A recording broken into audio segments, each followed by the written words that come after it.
I've got a pretty cool opportunity today. I'm going to go to MLB Headquarters to interview a bunch of my favorite players from the early 2000s and 2010s. Adam Jones, Albert Pujols, Kenny Lofton, my hero, is going to be there. I'm going to be able to ask them whatever questions I want. Let's see what I came up with. Hey, Gary, how's it going, man? Hey, how you doing? I'm Jack. Nice to meet you, man. Nice to meet you, bro. Obviously, iconic batting stance. I emulated it in T-ball. Didn't quite work out for me the way it worked out for you. Yeah. I want to ask you, what are some of your favorite batting stances in MLB, past or present? Julio Franco was my favorite. Okay, I was hoping that would be on the list. Yeah, so that guy there, and you see Ruben Sierra. Yeah, of course. So 5 feet off the plate, one of these. Yes, you know? but the one that was really like I never could figure out how he can do it that way. Yeah, is Kevin Youkilis. Yeah, okay. And so when I one of those. and then my former teammate, then the way he used to hit when we played, and then when he left the Florida Marlins, Craig Counsell. Yeah. All of a sudden, he just got so dramatic with his stance. I was like, man, I don't know how you guys do it. I don't know how that can be helpful. But it worked. It worked. Your uncle, Doc Gooden, legend. You were never able to homer off him in the big leagues, but I read somewhere that he was actually able to homer off you at a high school alumni game. Is that true? Can I get the story there? Yeah, but you didn't get the whole story. Okay, I need it. I did home off of him in spring training when he was with the Houston Astros, but he always hold this to this dear heart that it don't count. It was spring training. So what counts more, the alumni game or spring training? I feel like spring training. That's the highest level. I was only a kid in high school facing my uncle, and he can hit back then. Yeah, sure can. And I was like, I'm gonna challenge you, but I told him what was coming. Right. Because I tried to embarrass him, and then he wound up that taking part of the deep. story didn't get out. No, it didn't get out. That's an interesting wrinkle. Yeah, so he did do that. And I got him in spring training. There you go. Yes. Gary, thanks so much, man. Thank you. How's it going, Albert? I'm Jack. Nice to meet you, man. 2011 World Series, Game 6. That's one of the better games in baseball history. What was cooler for you? Being on the base paths when you scored on David Freese's triple, or being in the dugout for the home run? What part was cooler? I think to me the walk-off. Being in the dugout and to be able to see him hitting the walk-off homer, that's kind of like a for him, being a local guy in St. Louis, it was like a dream come true, to help your team, to try to win a World Series that year. That was pretty special. Both of them, because both came big in a key situation, but I think that walk-off home run tapped all of them. When he came up that second time, did it kind of feel like something was going to happen in that moment? I think as a team, we kind of really, when we tied the game, I thought as a team we knew we had a pretty good chance. We had the fans behind us, and the way we just came back, not just in that game, but all year long. If you look at our track record in that year, 2011, there were some games that we were out of it, and we came back and won it. So we knew what kind of team we had. Yeah. Great answer, Albert. I appreciate you, man. Thank you. Thanks so much. Appreciate it. Kenny, how's it going, man? It's an honor. Good. Thank you. I want to ask you this. From 02 to 07, you were getting traded almost every year. You played for 9 different teams in 6 years. What was that experience like of constantly bouncing around? Oh, for me, I just felt like people look at it as a bad thing. I look at it as a good thing because I did what I did in my position. Leadoff hitter, outfield. I did my job, and a lot of teams didn't have people who wanted to do what I did. Leadoff hitter was hard to find. So when it come down to the playoff stretch run, they wanted that leadoff hitter, and I felt like I was the guy they were looking for. And then even when you were in the Final Four with Arizona playing basketball, I got to bring up March Madness. Did you kind of know, like, baseball was always the true love, or was there a moment they were like, hey, maybe I'll go for the NBA? No, at the time, I had all those players on my basketball team, Sean Elliott, Steve Kerr, Judd Bushler, Tom Tolbert, Sean Rooks. Those guys were on my team, and they were all NBA players. So I always said passing the ball to those guys was like passing it in the black hole. You didn't get it back out. Right. So, and you had those stars I passed it to, and I never got it back. So I felt like I needed to try another sport that I know I loved as well, and baseball was it. Kenny, I gotta show you one more thing. So I've been doing this whole YouTube thing for about 5 years now, but the one thing I have not changed in all my years is my description on my channel. Oh, thank you. Yeah, no problem. I had to show. I wasn't sure what the reaction was going to be, but I'd be remiss. It's not up to me. I just felt like I did what I had to do to get into the Hall of Fame, and my numbers compare up or stack up to a lot of guys who are already there. They sure do. But I just need to get myself on that veterans ballot, and then they can start comparing my numbers, because I've never had a chance to have my numbers to be compared against guys who are in the Hall of Fame, because I got off the ballot really quick. Yeah. So now the veterans opportunity, hopefully it comes up this year, 2025. But if not, I got to wait 3 more years from there. And if not that year, another 6 years, 12 years old. I just feel like my numbers stack up, and hopefully someone else will put me on that board and compare. You got me on your side for sure. Thank you. Kenny, I appreciate it, man. Thank you. Awesome. Absolutely, brother. How's it going, Adam? I'm Jack, man. Nice to meet you. I'm here with Adam Jones. Adam, you've said in the past that you're a big Denzel Washington fan. Of course. Can I get your top 4 Denzel movies? I got to know. Ooh, off the top of my head. Obviously, Training Day. Of course. You got the one he's in Mexico. He's Man on Fire. There we go. Man on Fire. That's my guy. Malcolm X. Of course. And if I'm going fourth. Are you going with like the best high school watch movie of all time? Remember the Titans? Remember the Titans was a good movie. Let me think about the fourth one, because there's a lot of Denzel movies out there. Let me think about the fourth one. Okay, we can make it a top 3. Okay, top 3. Top 3. There you go. Don't want to force it, you know. So I'm a big Mets fan. Yeah. We had Buck Showalter managing the team for the past 2 years. 101 wins in 2022. You played for him for basically your entire career. What were the best parts about playing under Buck Showalter for all that time? Accountability. Yeah, you have one job to do, and he's not your father. He's your manager. Some people try to get things personal. He's not personal. All he wants to do is go out there and win today's game. So if that's his objective, hey, I'm on board with him. I got one more question for you. This is for the Orioles faithful. Okay, let's see what because they deserve it this year. It's been a tough year. Yeah, let's see. So you're in the top 5 of the Orioles all-time homer list. Do you think you can name me the other members in that top 5? Yeah, there's you have obviously Cal, Eddie. Yep. And 1 and 2. You have Cal, Eddie, Frank, yeah, number 4. Brooks, no, and Brooks is in there. Brooks yeah, number 4. Brooks. Yep. And then I'm 5, or I'm 4. You're 5. I'm so 5. we're looking for number 3. Number 3 would be, it's not Palmeiro. It's Palmeiro? Yeah, I think it was number 7. Book Powell. Book Powell is number 3. Adam Jones. I do apologize. Knows his I'm birds. sorry, Olds fans. I should have known Boop Powell a long time ago. Apologizing, but you got all the answers right, man. I like man that. of accountability. I appreciate you, man. Thank you. Appreciate it. Thank Absolutely. you. How's it going, Mike? How you doing? I'm Jack. Nice to meet you, man. Nice to meet you, Nice man. to meet Mike, you. nice to meet Got a you. hold- Okay, I wanted to ask you this because I read it and I couldn't believe it. Is it true that your dad had you facing 85-mile-per-hour pitches in the batting cage when you were 10 years old? Is that true? So I'm going to tell you the story. What Okay. happened?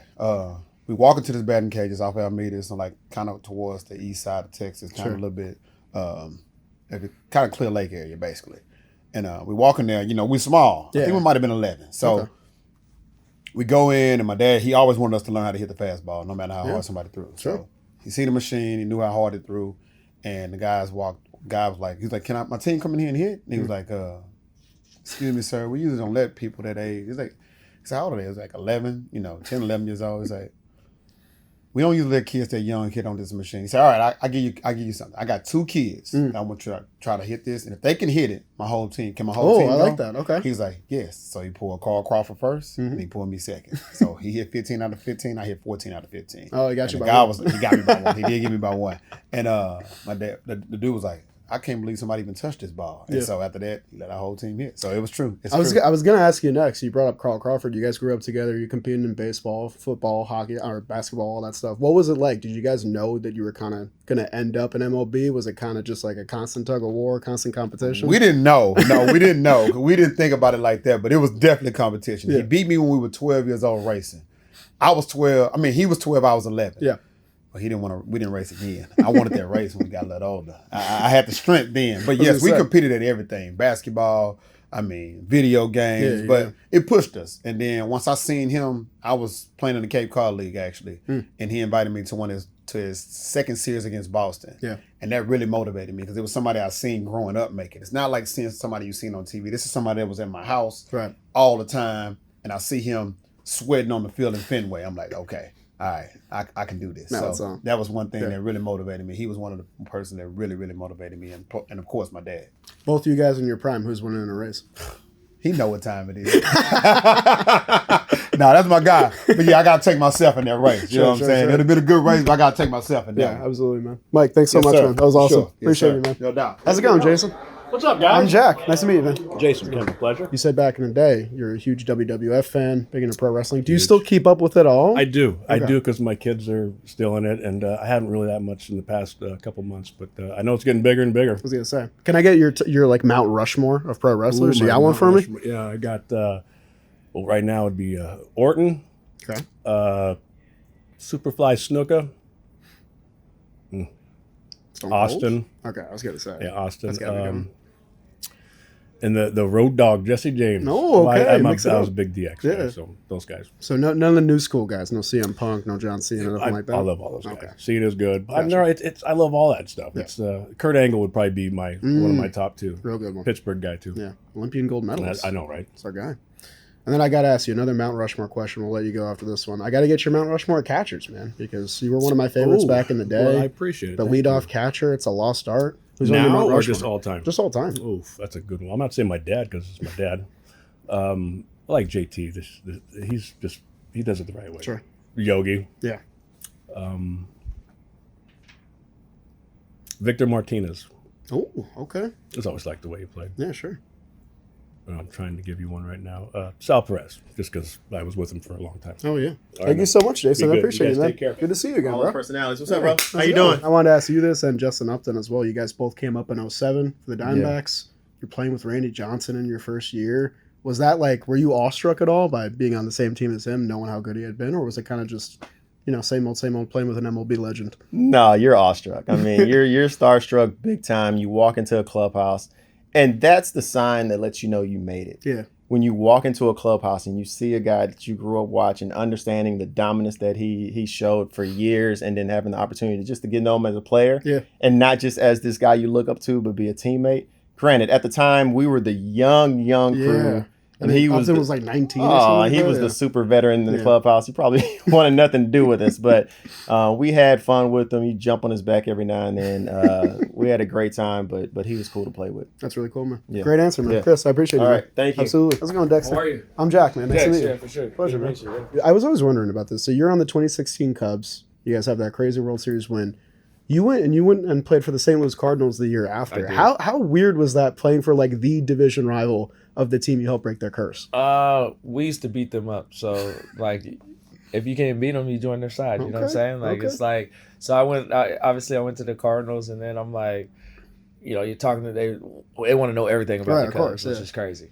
You're the inside agent at that point, right? Right, and Yeah. I'm not an inside agent, but like, because I'm still trying to beat them. Yeah. So it's like your ex girlfriend. Like you don't want to see them do well, but we're back with the Cubs, so Nice, it's fine. nice. Yeah. Dexter, I appreciate you, man. Thanks so much, Yeah, man. for sure. How's it going, Jed? What's going on? I'm Jack. Nice to meet Hey, you, man. Jack. How's Nice it to going? meet you. So you had two separate stints with the Houston Astros. The first one, Yeah. you got to play with a sophomore season Jose Altuve. Yes. The second one, you played with Carlos Correa in your rookie year. Correct. And I wanted to ask, because you're sharing the infield with these guys, did you kind of know, even at that young age, that those two were destined for greatness and to become stars of MLB? Yeah, I mean, it was pretty obvious when Carlos came up. He had the talent.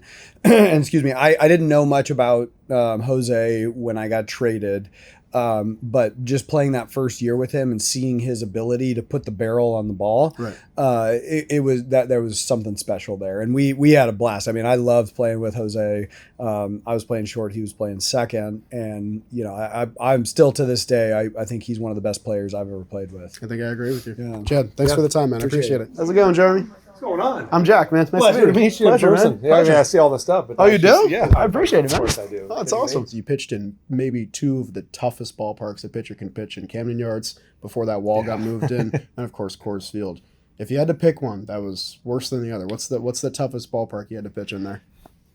Coors was tougher for me. Yeah. I'm not a strikeout pitcher, and so the ability to get guys to swing and miss was not there. And so Sure. every ball was in play, bigger outfield, ball carried further. I think the results speak for themselves. And I mean, I don't think that problem's unique to you. I don't think you got to worry about that. Coming over to the Royals in 2014, you're on for that ride. How jarring was that for you? Because you played for a lot of teams that kind of weren't too competitive, and then all of a sudden you're on this team that's rocketing to the World Series. How different was that clubhouse vibe? You don't have to tiptoe around it. I was never on a winning team until I got to Kansas City. I had that written in my question. I was like, oh, what's a better way to don't phrase tiptoe that? around it. For anybody that's played professional anything or on a team, and you've always been on teams that don't win a lot, to be able to be on a team that you expect to win every day is it's exhilarating. Yeah. We went to the ballpark thinking we're going to win. Like, we actually had confidence every day when I got on the mound. I'm going to pitch well. My team's going to hit. We're going to play defense, and we're going to win ball games. And to have that 3-year run, 13 is when we finally broke being above 500. Right. 14, we make the playoffs for the first time in 29 years. 15, we win the World Series for the first time in 30 years. And so people say, where was your favorite place to play? I loved everywhere that I played. Baltimore is home for me.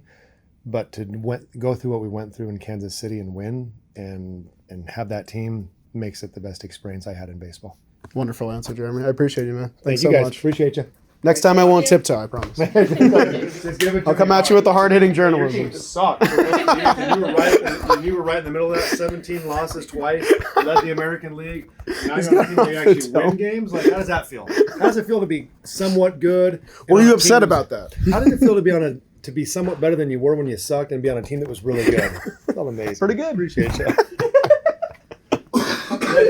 That's what most of the reporters would ask me. Like, Jeremy, you suck most of the time. Maybe you were even worse than normal. Like, what was the difference? It's like, well, you threw that pitch down the middle and they hit it 450 feet. Talk to me about that pitch. You just talked to me about it. It was a terrible pitch and they hit it 450 feet. just that for a half hour. Every time. Over. All right, Albert, I have to ask you. I'm asking everybody today because you had a lot of years in the show. You faced a lot of good pitchers. What was your toughest at-bat every time you faced them? I was just talking about this. Oh man, Toughest at bat. Wow, that's a great question, because I faced so many. But I think for me it was Kim Felix. Philly Hernandez was one of the toughest guys. I always had a tough time. As a starting pitcher, sometimes you get guys out of the bullpen, which is hard because you don't face it that often, that you don't have that much to set. But I think to me, if I had to pick one right now, it's Philly Hernandez. John Lieber. He was a guy that, I think his name Lieber was with the Kansas City Royals. He had some Cubs. Yes, stuff the like that, left-hander. He threw really slow. Okay. And it was almost like I was saying that he was throwing under the speed limit. So, that's why it was so hard to hit, because you're sitting there and you see the ball coming, and then by the time you're swinging, it seemed like he had a yo-yo. He was pulling it back. I wasn't expecting the crafty lefty answer. Yeah, crafty I'm very lefty, surprised by that one. Absolutely. That's good. Al Leiter. He was pretty, even though I did pretty good against him, but he had me on my toes, thinking about what I should and shouldn't swing at. I mean, people think Randy Johnson, whatever, but it was different. I mean, it was different from Randy compared to Al Leiter. Never heard someone say Randy Johnson or whatever, It's you're going to throw at your head one time a game, then after that, I'm going to get him. So that's how it works. It's a great answer. R.I.P. to him, Roy Halladay.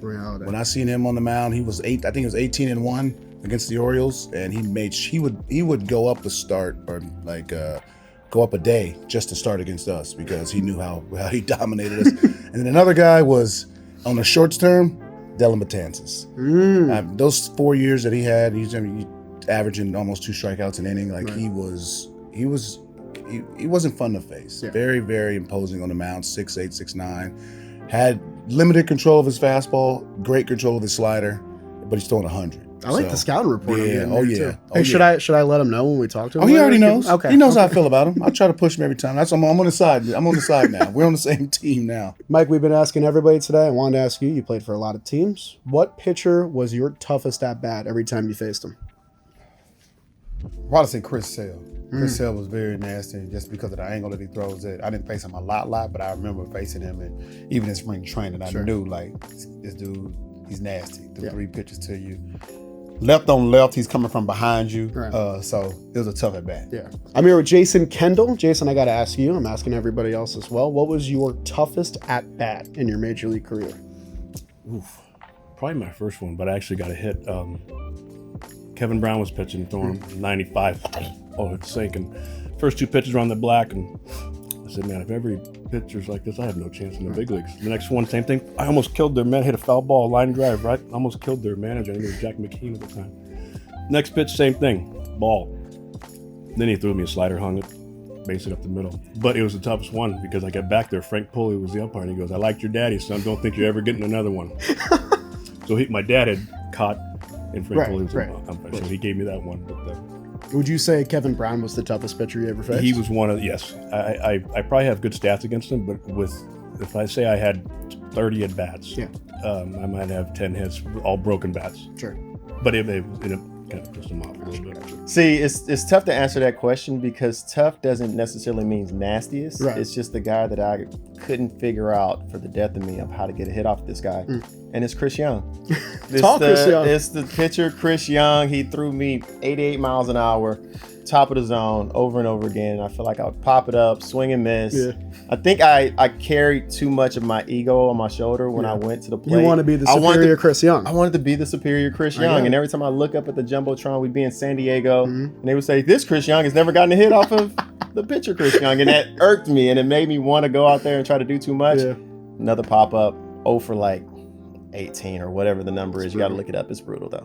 Baseball's a funny game, and if you just look at the statistics, I think Hector Santiago was the guy I had most at bats I had against without getting a hit, right? And it was I didn't have many strikeouts, right? So I was always putting the ball in play. It felt like hard, but then when I looked back, I was like, man, I got no hits against this guy. So baseball's a funny game. I mean, I wouldn't walk up there and say he was the best. You weren't shivering in your boots. Yeah, exactly. I mean, stuff-wise, like, a young Felix Hernandez would probably be stuff-wise, where he was throwing 97, 98 with a wipeout slider when closers were throwing 97, 98. Right. Okay. I think we're gonna get more Felix Hernandez than Hector. 100%. But like I said, the game can be viewed through different lenses. Right. Jeremy, you're the first pitcher I've gotten asked this question. When you were pitching in the big leagues, what hitter came up that was like your toughest at bat every single time?